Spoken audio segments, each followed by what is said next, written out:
Bonjour à tous, c'est Florian Tesser et c'est un plaisir de vous retrouver aujourd'hui pour une nouvelle vidéo d'Affirme ton flow. Aujourd'hui, nous allons débattre, comme la semaine dernière, de divers sujets de société en seulement 6 minutes. Pour cela, je serai entouré de personnes âgées de 20 à 25 ans. Enfin, à la fin, il y aura un talent qui viendra dans la Talent Flow Room pour affirmer son flow en 45 secondes sur le sujet du jour. Cette semaine, je suis avec Julie qui est passionnée de culture. On l'applaudit. Bonsoir Julie. Nous sommes avec Romain, passionné de football. Romain, 23 ans, passionné de football comme d'habitude. Et avec Sacha, passionné de jeux vidéo. De la vie, en général. Et moi, passionné de médias. Alors aujourd'hui, nous allons nous intéresser à l'euthanasie. Pourquoi tant de polémiques autour de ce sujet? Êtes-vous pour ou contre l'euthanasie? Je vous ai fait un récap en y va. L'euthanasie est une pratique visant à provoquer par un médecin ou sous son contrôle le décès d'un individu. Elle doit être différenciée du suicide assisté. Ce dernier, lui, ne vise qu'à fournir les moyens nécessaires à une personne pour qu'elle se donne elle-même la mort. Le premier pays à dépénaliser l'euthanasie dans le monde est le Pays-Bas en 2002, un acte très encadré qui représente plus de 6000 décès chaque année. En France, la régularisation de cet acte fait souvent la une des journaux. L'euthanasie est aussi légale chez nos voisins belges depuis 2002, mais aussi au Luxembourg, au Canada et dans certains États américains. En France, c'est strictement interdit, mais plusieurs Français traversent les frontières pour se faire accompagner dans cette démarche. Dernièrement, Jacqueline Janquet, une Française de 74 ans qui milite pour le droit de mourir dans la dignité, a annoncé mettre fin à ses jours en Suisse en 2020. Elle ne réalisera pas cet acte en France car c'est proscrit par la loi. En revanche, la loi Leonetti de 2005 prévoit l'interdiction de l'acharnement thérapeutique. Le patient peut décider l'arrêt des traitements pour éviter le prolongement des souffrances. Est-ce suffisant? Doit-on légaliser l'euthanasie? Bienvenue dans Affirme ton flow. Alors du coup, vous les amis, êtes-vous pour ou contre l'euthanasie? Je l'ai balancé comme ça. Compliqué, tu vois. Mais c'est... J'ai l'impression que selon la réponse, tu vas te prendre un gros tir dans la tête. Genre pour. Quoi, t'es pour? Tu veux y aller, Julie? Tu veux y aller? Oui, bah comme d'habitude, je vais lancer le débat. Merci Julie, hein, franchement, bravo Julie. Bravo, Julie, prends la main, bravo, avec toi. C'est pas facile. Non, il faut rappeler que là on rigole, mais c'est vraiment comme tu dis un sujet. Donc sujet très simple parce que déjà, ça implique plusieurs cas de figure. Il y a les gens du coup qui sont dans le coma, est-ce qu'on les euthanasie sans ou avec leur volonté, la volonté des proches. Les gens qui sont malades, les gens qui sont pas malades mais qui veulent pas le devenir. Donc en fait moi je pourrais pas donner une réponse comme ça de je suis pour ou je suis contre, mais parce que voilà ça. On a vu dans la vidéo le cas de Jacqueline Janquel, âgée de 74 ans. Et du coup, elle a décidé de programmer sa mort parce que, tout à fait. Parce qu'elle veut rester au top et elle a peut-être des problèmes qu'on ne connaît pas aussi. Et... Après, il me semblait avoir vu justement toutes ces interviews, elle disait que non, il n'y avait pas de problème et que justement, elle avait peur. Enfin, pas peur, mais qu'elle se disait, voilà, je suis vieille, je vais avoir des problèmes, j'ai pas envie d'en arriver là, j'ai pas envie que ma dignité disparaisse, j'ai envie de mourir comme une personne... Donc il y a deux cas de figure. Elle avait dit qu'elle avait quelques soucis. Mais que oui, voilà. C'était des trucs légers, ça n'engageait pas sa vie, quoi. En fait, sa peur principale, c'était de ne plus être indépendante, en fait. Oui, c'est ça, et que ses enfants soient obligés d'aller s'occuper d'elle et tout. Le problème, c'est qu'elle a des passions qui requièrent d'avoir la forme, entre guillemets, et elle n'arrive plus à exercer ses passions, du coup, elle perd un peu sa passion de vivre, en fait, finalement. Du coup, il y a deux cas de figure. Il y a le cas de figure où je veux programmer ma mort pour pas subir la vieillesse, et il y a le cas de figure où je suis très malade, où je suis dans le coma, et du coup, je veux mourir pour pas subir la maladie. Du coup, c'est deux cas vraiment très distincts. C'est compliqué de dire pour ou contre, parce qu'en fait, ça dépend vraiment du cas. En fait, c'est vraiment du cas par cas, parce que dans le cas de Jacqueline, c'est compliqué parce que elle est quand même, a priori, elle a l'air d'aller bien. Il n'y a aucun signe qui montre qu'elle a besoin de mourir entre guillemets. Dans son cas, elle, c'est limite un suicide en fait. C'est plus du cas du suicide que vraiment que de la mort assistée en fait, parce que elle vieillit, personne n'aime vieillir, mais elle n'est pas dans la souffrance absolue. Et voilà, pour moi, c'est plus un suicide qu'autre chose. Donc, dans ce cas, je suis pas pour qu'on l'aide à mourir. J'aimerais plutôt qu'on l'aide à accepter le fait qu'elle vieillisse et lui montrer que le troisième âge, c'est pas un âge intéressant. J'ai une idée qui m'est venue comme ça, c'est-à-dire que si on décide, mais alors vraiment, c'est un peu cruel ce que je veux dire. Si une femme décide, ou un homme, décide de mourir intentionnellement, qu'il a une retraite, vu qu'il se suicide, est-ce que du coup, il y aurait la reversion de sa retraite, irait quand même à son mari, ou du coup, vu qu'il a pris la décision de mourir, on arrêterait cette reversion? Moi, ça fait toujours, je pense. C'est une bonne question. Après, je pense que là, c'est compliqué. Là, on sort un peu du débat. Là, parce que c'est vrai qu'on sort du débat. Mais après, moi, moi je le vois comme c'est une mort comme les autres, donc. D'accord. Ouais, ça reste un décès. Après, la reverser, toujours. Après, d'héritage ça reste un décès. La seule différence, c'est que c'est un choix. Quoi. Ouais, voilà, c'est ça. Pour moi, l'intention. Encore une fois, c'est le problème, c'est que c'est le cas par cas. Parce que voilà, dans le cas de Jacqueline, ce serait pas vraiment une mort, ce serait pas une vraie mort, c'est plus un suicide, quoi. Parce qu'il elle a aucun problème physique qui fait qu'elle va mourir ou qu'elle souffre beaucoup. Donc mais là, par rapport à ta question, dans le cas de Jacqueline, c'est pas trop. Voilà, mais pour moi, en fait, ce qui est vraiment important, c'est surtout la question peut-être de l'accompagnement psychologique aussi au final. De voir, voilà, on peut légaliser l'euthanasie, la mort assistée, mais avec accompagnement psychologique, voir si la personne, est-ce qu'elle a vraiment des...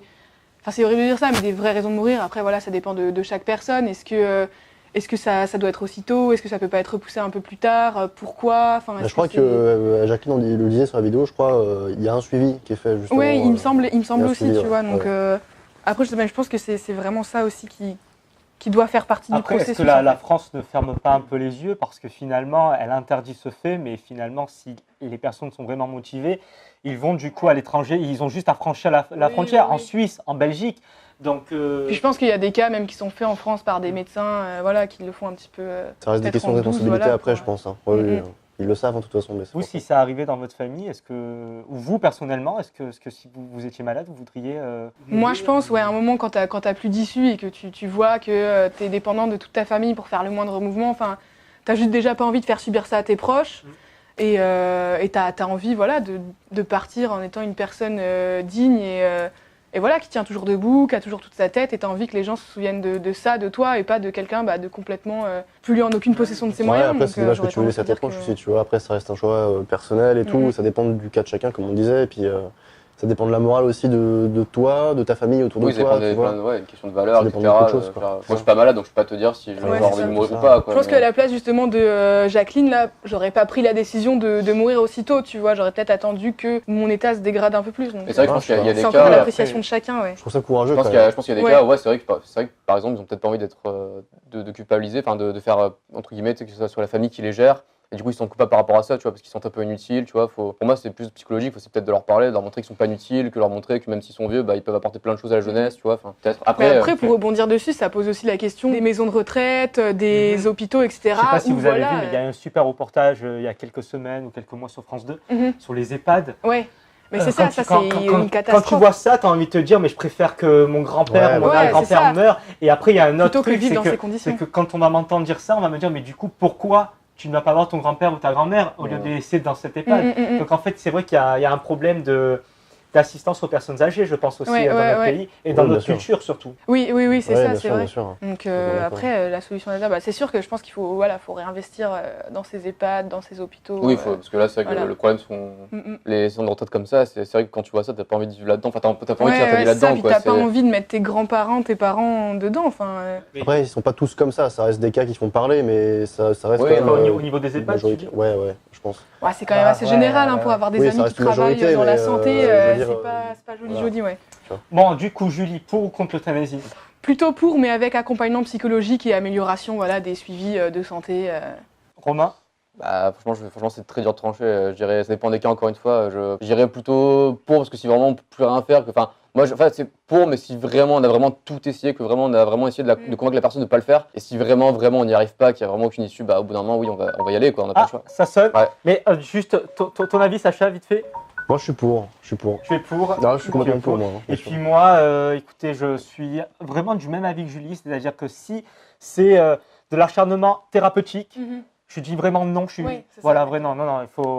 pour. Par contre, si c'est pour augmenter la qualité de vie, alors qu'on peut quand même toujours marcher, alors qu'on peut toujours, En gros, si c'est psychologique, non. Si c'est physique, oui. En gros, si c'est un problème psychologique, on peut le changer. Si c'est un problème physique, vraiment la personne souffre, on peut pas. Si c'est un cancer et que dans 6 mois la personne doit mourir, je suis pour. Mais sinon, non.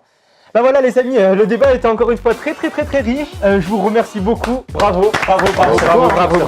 J'ai appris que vous ne revenez pas la semaine prochaine, les gars. Julie, oui. Moi, je suis toujours là. D'accord. Rendez-vous. Merci pour vos réactions en tout cas. Et cette semaine, on retrouve dans la Talent Flow Room. Bonjour les amis. Aujourd'hui, c'est 2 groupes de danse que l'on retrouve. Nazazana et Tokas. Je vais vous les présenter. Alors, on a B-Boy Oncle Sams, Big Girl Raz Moquette, B-Boy Agwell Chipmunks, Big Girl Mamie, Professeur Salsa et enfin B-Boy Violette. Ils vont réaliser une battle en formant 2 groupes. un groupe pour et un groupe contre l'euthanasie, en dansant bien évidemment. Les amis, c'est à vous. Pour ou contre L'euthanasie.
Bravo pour ce talent.